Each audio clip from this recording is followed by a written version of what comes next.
ஆரம்பிச்சிடும். இப்போ நம்ம ஹேண்ட் பண்ணுறதுக்கும் இந்த சைடு அப்படியே ஆப்போசிட்டில் நம்ம திருப்பி போட்டுக்கிறோம். ஓகேங்களா? இங்கிட்டு பேக் கட்டினது இந்த பக்கம் திருப்பி போட்டுக்கிறோம். இதுவும் அதே மாதிரி நம்ம இந்த மடிப்பு பக்கம் நம்ம பக்கமே வச்சுக்கணும். ஓப்பன் பக்கம் ஆப்போசிட்டில் வச்சுக்கிறோம். ஓகேங்களா? இது ரெண்டும் ஒரே அளவாக இருக்கிற மாதிரி அட்ஜஸ்ட் பண்ணி வச்சுக்கோங்க. ஏன்னா ஹேண்டுக்கு வந்து எப்பவுமே கிளாத் பத்தாது. நம்ம வந்து லைன் கொடுக்குற மாதிரி தான் இருக்கும். நம்ம வந்து ஒரு அட்டாச் பண்ணி வச்சு தைக்கிற மாதிரி தான் இருக்கும்.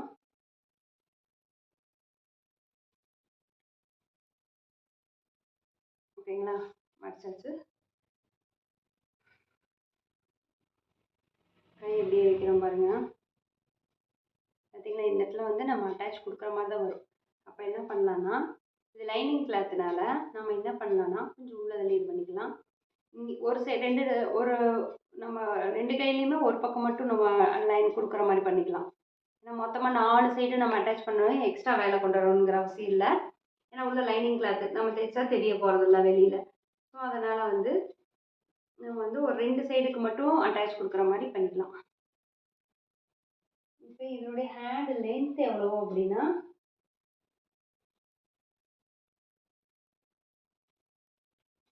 இப்போ ஹேண்டுக்கு என்ன பண்ணுறோம் அப்படின்னா, இதுவும் சேம் நம்ம என்ன பண்ணுறோம், வெஜஸ் இது கரெக்டாக தான் இருக்கு, ஒன்றும் பிரச்சனை இல்லை.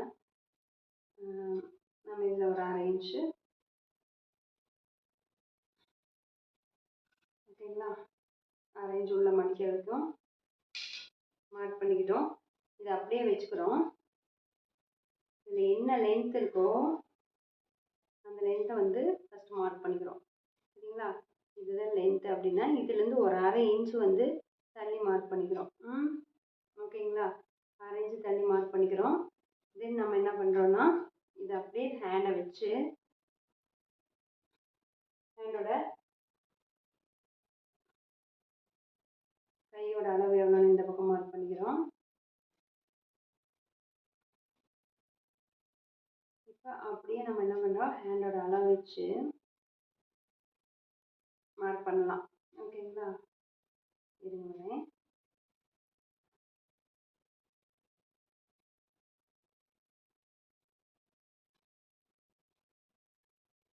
இது வந்து கொஞ்சம் 1/2 இன்ச் தள்ளனா இந்த இடத்துல வரும். ஓகேங்களா?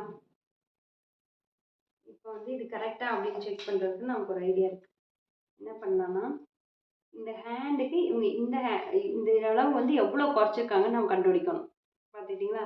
இதை வந்து இப்படி பிடிச்சி கண்டுபிடிக்கலாம். ஓகேங்களா? இந்த இடம் ஸ்ட்ரைட், அதாவது இந்த நூல் வந்து ஸ்ட்ராங்காக எங்கேயும் எக்ஸ்ட்ரா இழுக்காமல் கரெக்டாக நிற்கிற இடமா பார்த்து நம்ம இது எந்த அளவு குறைச்சிருக்காங்க.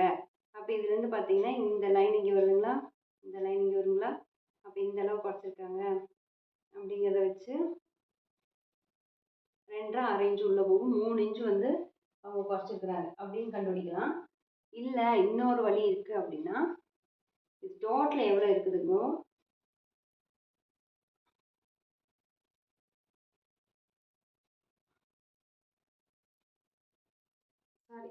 சாரி, இந்த இடம் பிடிச்சிக்கணும். இங்கே பிடிச்சோம் அப்படின்னா இழுக்கும். இப்படி இழுக்காமல் ஸ்ட்ரைட்டாக நமக்கு வந்து இப்படி ஸ்டிஃபாக நிற்கணும். அந்த இடத்த நம்ம பிடிச்சிட்டோம்னா இந்த அளவு வந்து இங்கே கீழே வந்து குறைச்சிருக்காங்க அப்படிங்கிறது தெரிஞ்சிடும். அப்போ நம்ம வச்சு அளந்து பார்த்தா 3 இன்ச்சு வருது. நம்ம 2.5 வருது, இந்த 1/2 இன்ச்சு உள்ளே போயிடும். ஸோ அப்போ 3 இன்ச்சு வருது உள்ள. ஓகேங்களா? இந்த அளவு நம்ம இங்கே பிடிச்சது பார்த்தோம்னா இங்கே 3 இன்ச் வருது. அந்த 3 இன்ச்சு நம்ம குறைச்சி வைக்க போகிறோம் இந்த பக்கம். இங்கே என்ன 6 இருக்குங்க, 6ல் 3 இன்ச்சு போச்சுன்னா 3.5. இந்த 3.5க்கு நம்ம ஒரு மார்க் பண்ணிக்கிறோம். ஓகேங்களா? இந்த 3.5க்கு ஒரு மார்க் பண்ணிக்கிறோம். இதில் ஒரு லைன் போட்டுறோம். அதே மாதிரி இந்த இதில் ஒரு லைன், இதுக்கு லைன் தேவையில்லை, இதில் மட்டும் ஒரு லைன் போட்டுறோம். போட்டுட்டு நமக்கு இந்த பேக் பீஸ் இருக்கு இல்லைங்களா, இதனுடைய இந்த கை சுற்றளவு, இந்த பேக் பீஸ் வந்து இதனுடைய பேக் சைடு இருக்கக்கூடிய இந்த கை சுற்றளவு எவ்வளோ இருக்குது, இந்த ஆஃப் சர்க்கிள் எவ்வளோ இருக்குன்னு அளந்து பார்த்து இதை பார்த்துக்குறோம். நமக்கு 2 மேட்சாக தான் இருக்குது. அதை பார்த்து இதை கட் பண்ணோம். அடுத்தது இதோட அளவு எவ்வளோங்கிறத நம்ம வந்து பார்க்கணும். அப்போ தான் தைக்கும்போது 2 ஒரே மாதிரி வரும். 9.25 வருது. சரி, 9.25 அப்படிங்கல நமக்கு இதுலேயும் 9.25 வரணுமா அப்படின்னா கிடையாது. ஏன்னா இதில் வந்து 9.25 வருதுன்னா அதுக்கப்புறம் நம்ம என்ன பண்ணிடுவோம், இந்த இடத்துல ஒரு 1/2 இன்ச்சு 2 பக்கம் பிடிச்சிருவோம். அப்போ 9.25லேருந்து 1/2 இன்ச்சு போயிடுச்சுன்னா நமக்கு எவ்வளோ போகும், 8.25 வரும். எவ்வளோ கிடைக்கும் நமக்கு, 8.25 வரும். ஏன்னா இது பிடிச்சது போக நம்ம இந்த இடத்துல மடிப்பு பகுதி தானே இங்கே வச்சு அடிக்கிறோம். ஸோ அப்போ நமக்கு என்ன ஆகணும், இதில் 1/2 இன்ச்சு கம்மியாக தான் எடுக்கணும். அப்போ 8.25 வேணும். 8.25னா நம்ம இங்கேருந்து வைக்கிறோம். 8.25னா 8.25 இதில் வைக்கணுமா அளவுன்னா அதுவும் இல்லை. ஒரு 8.5 வச்சா போதும்.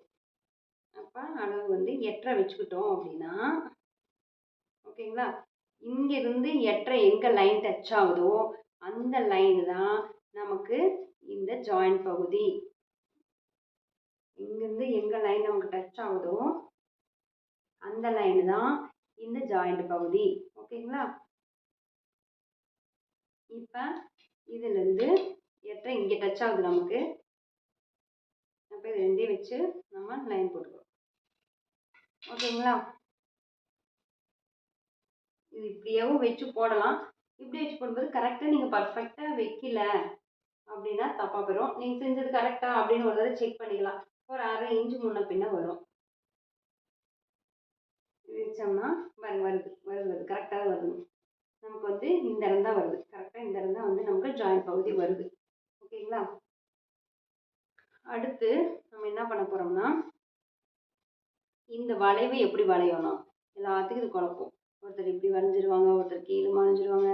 அதனால கடைசியில் என்ன ஆகும்னா அந்த கைக்கிட்ட நமக்கு புசு புசுன்னு தூக்கிட்டு நிற்கும். ஸோ அதெல்லாம் தூக்கிட்டு நிற்காமல் நம்ம கரெக்டாக எப்படி வரையணும் அப்படின்னா ஒன்றும் இல்லை, ரொம்ப ஈஸியான மெத்தடு. இதனுடைய அளவு அப்படியே வச்சுக்கிறோம் பாருங்கள். இது 8.5 எவ்வளோ இருந்ததுங்க, 8.5 எடுத்தவங்களா, 8.5ல பாதி. நம்ம கால்குலேட் பண்ணணுங்கிற அவசியம் இல்லை. மனசில் தோணுச்சுன்னா 4.25 மார்க் பண்ணிக்கலாம். சரி சரி, எல்லாரும் அதை யோசனை பண்ணிட்டு இருக்கிறது கூட பண்ண தேவையில்லை. டக்குன்னு அப்படியே மடக்கிட வேண்டியதான். இப்போ பாதி எடுத்தாச்சு. அதுலேயும் இன்னொரு பாதி எடுத்தோம்னா இந்த கால்வாசி வந்துடும். இதில் ஒரு மார்க் மடிக்கிறோம், இங்கே மார்க் பண்ணிக்கிறோம். அதே மாதிரி இங்கேருந்து வச்சு நம்ம இங்கே மார்க் பண்ணிக்கிறோம். ஸோ இதை 4ஆக பிரிச்சுட்டோம். 3 கோடு போட்டு நம்ம 4ஆக பிரிச்சுருக்கோம். இப்போ ஃபஸ்ட்டு எடுத்தோன்னே என்ன பண்ணுறோன்னா இந்த ஃபஸ்ட்டு கோட்லேருந்து ஒரு 1/2 இன்ச் மேலே தள்ளி ஒரு மார்க், இந்த லாஸ்ட்டு கோட்லேயும் 1/2 இன்ச்சு கீழே தள்ளி ஒரு மார்க். ஓகேங்களா, இப்போ வந்து இங்கேருந்து ஆரம்பிக்கிறோம். டாட் டாட் டாட்டாக போட்டு ஃபஸ்ட்டு வந்து இங்கே கொண்டு வரணும். தேர்டுக்கு அந்த 1/2 இன்ச்சு மார்க்கில் போட்டு தேர்டு கொண்டு போய் இதில் முடிக்கணும். ஓகேங்களா, அதே மாதிரி ரெண்டாவது இதிலே டாட் டாட்டாக வந்து இந்த இங்கே நான் 1/2 இன்ச் மார்க் பண்ணுவோம். அது வரைக்கும் ஒன்றா தான் வரணும். அதுக்கப்புறம் நேராக இந்த சென்டருக்கு போகணும். இந்த சென்டருக்கு போய் இங்கே அடியில் போட்டிருக்கோம் இல்லையா 1/2 இன்ச் மார்க்கு, அதை டச் பண்ணி அப்புறம் இங்கே போய் ஜாயின் பண்ணணும். ஓகேங்களா, அவ்வளோதான். இதுதான் கை. இதை கட் பண்ணிட வேண்டியதான். இதுதான் கையோட அளவு. இதை அப்படியே கட் பண்ணிட வேண்டியதான். இப்போ வேணால் நம்ம அளந்து பார்க்கலாம். இதில் வந்து நமக்கு என்ன வந்துச்சு, 8.25 வந்துச்சு. இதே 8.25 இதில் வரும். பார்த்தீங்கன்னா 8.25 வந்துருச்சு. அவ்வளோதான், கட் பண்ணிக்கலாம். பேக் சைடு அளவில் 8.25 நமக்கு வந்துருச்சு.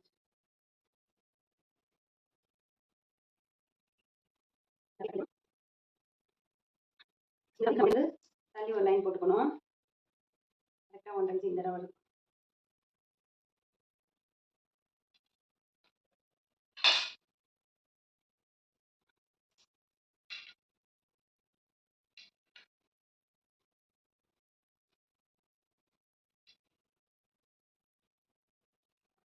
ஓகேங்களா, 1 இன்ச் தள்ளி போட்டு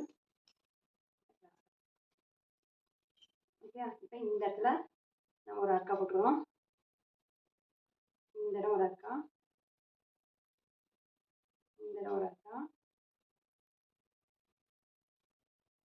இங்கே இந்த சென்டர் பாயிண்டில் ஒரு அக்கா. அடுத்தது இந்த ஃபஸ்ட்டு 2 இருக்குது பார்த்தீங்களா, இதை வந்து இப்படி ஓப்பன் பண்ணி போட்டுக்கலாம். ஓப்பன் பண்ணி போட்டுட்டு இந்த நம்ம முன்னாடி வரக்கூடிய கை அளவை நம்ம கட் பண்ண போகிறோம்.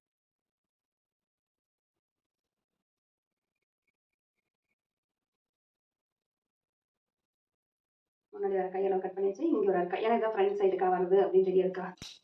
ஓகேங்களா, இப்போ ஹேண்ட் கட் பண்ணியாச்சு. இந்த ஹேண்ட் வந்து இங்கே நம்ம ஜாயின் பண்ணுறது இருக்குது. ஓகேங்களா, ஒரு 1 இன்ச் எக்ஸ்ட்ரா பண்ணணும். அதில்